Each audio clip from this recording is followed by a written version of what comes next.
শুভ সকাল। ভাইদের সাথে একটু কথা বলার জন্য আসলাম। ভাইয়েরা মূলত পেঁয়াজ লাগাচ্ছে। এটা কি পেঁয়াজ বলে ভাই? এটা কি পেঁয়াজ বলে? এটা হালি পিস। হালি পেঁয়াজ। এ কত করে কিনে আনলেন? এটা হলো 3000 টাকা মন। 3000 টাকা মন। এই যে আপনারা যে জমিতে চাষ করতেছেন, এটা কত মন লাগলো তাতে?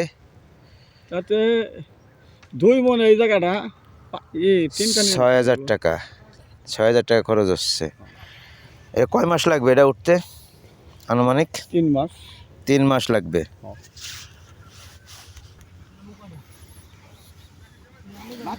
দেখেন ভাইয়েরা যে হালি পেঁয়াজ লাগাচ্ছে, সুন্দর করে রো কইরা এই যে লাঙল, হাত দিয়ে এই লাঙলটা ধরে টান দিয়ে এরকম আড়া কয়।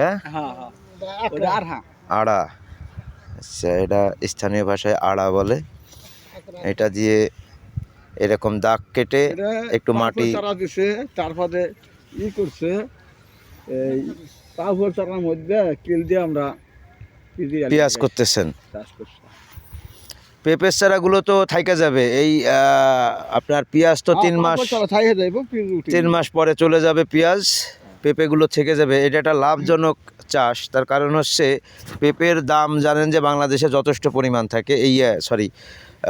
আপনার পেঁয়াজের দামটা ভালোই থাকে, যদিও বা পেঁপের দামটাও গত বছর থেকে এবছর পর্যন্ত ভালোই আছে এখনো পর্যন্ত। তো দেখেন একই জমিতে আসলে এটা সাথী ফসল, পেঁপের সঙ্গে পেঁয়াজটা সাথী ফসল হিসেবে কাজ করবে। এই যে পেঁয়াজের চারা কিনে এনে রাখছে, আগাগুলো কাইটা ছোট করে এই যে এরকম ছোট করে এগুলো লাগাই দিচ্ছে। এরপর তো সেচ দেওয়া লাগবে নাকি ভাই? সেচ পানি দেবেন না?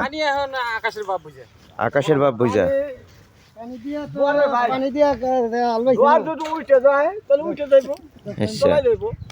না এমনি পানি সেচ দেওয়া লাগবে না, তাই না? এই যে মাঠে বসে যে কৃষকের খাবার দেখেন, এটা অনেক মানে আর মজাদায়ক একটা খাবার। হ্যাঁ, ভাইরা কি কি খাবে এখন? ভর্তা ভাত আর হচ্ছে মাছ, সিম, আলুর তরকারি নাকি?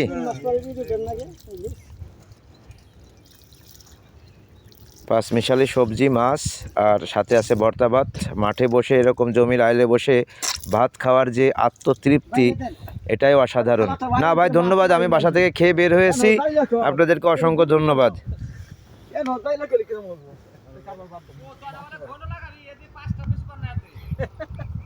অসাধারণ চাষ পদ্ধতি, সাথী ফসল, লাভজনক একটা পদ্ধতি।